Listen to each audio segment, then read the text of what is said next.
Hey, Bill Jordan here. I'm at 201-790-3368. I do candid video interviews, and the best way for people to know you is with one of my candid video interviews. If you're a painter, a sculptor, or a candlestick maker, this is the place you need to be. Once we interview, people will know you on the soul level. That's my particular motif, my style, my ability, right?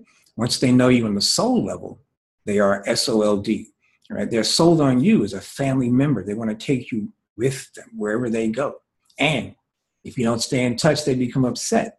And that's why we have to continue to do these interviews, right? And here's the deal, man. And of course I know you know this, but I just want to talk about it. It's like, for me, the purpose of the artist is to raise human consciousness.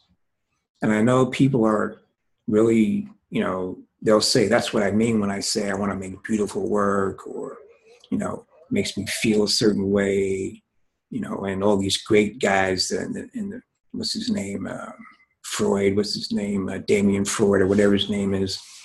I mean, excuse me, man. That don't do a thing for me, man. But he's considered to be a demigod, right?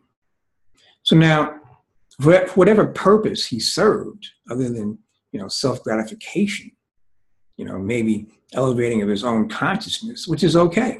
And that's the purpose he served for himself. There's nothing wrong with that, and that's good. And on the other hand, I think, let's say 80% of the people involved in the art industry, you call it the art world, I call it the art industry. And you had, who are the industry captains, in the art industry? The Sotheby's, the Christie's, those are the captains, right? And all their lieutenants inside of those guys. I just call it simple. It's like simple, man. It's Mac Daddy, right? Mac Daddy's got us all strung out. He pimping us all, right? He pimping us on this one concept that art is anything is art, okay? And, it doesn't have to have a universal purpose. It just, if you feel that way about it, it's okay. No, that's not correct, because it's not in keeping with the divine order. And of course, of course, my statement can be, go the other way by saying, well, whatever level a person is on is okay. And that's true. I'm not denigrating that. I'm just saying that I'm speaking about an ought. It O-U-G-H-T, it ought to be where we're striving for that. And, so, and the way, and that is, we do that. Let's say you're going to paint flowers, right?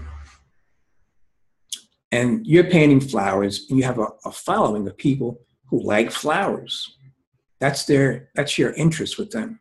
And the way you're going to grow and expand and separate yourself from the maddening pack is you're going to get into them and talk about flowers, the different types of flowers. You're going to hit them up, you're going to market to them different types of flowers, the different type of seeds, the lighting, the water, all that stuff you got to talk about in flower land, all right?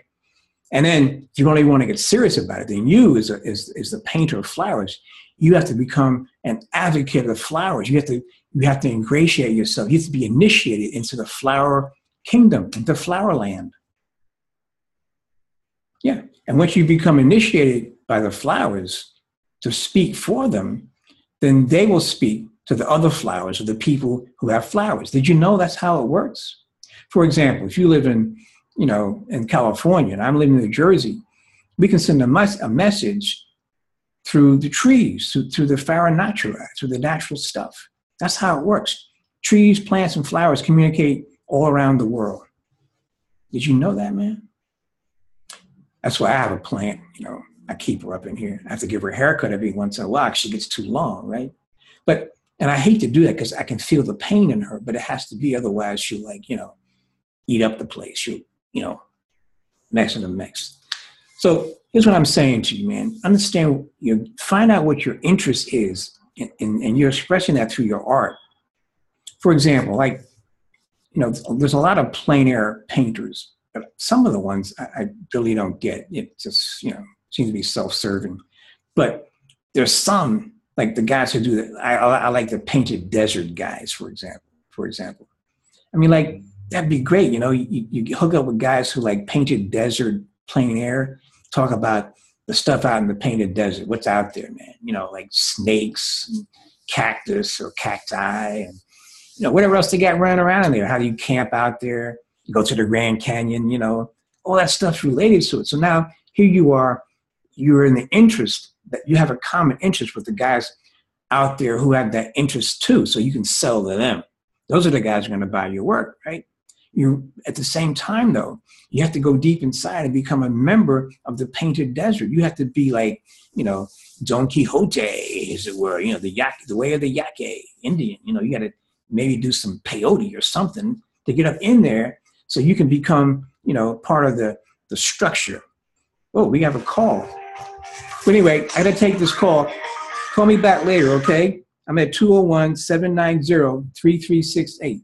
My name is Bill like Clinton, Jordan like Michael. Peace out.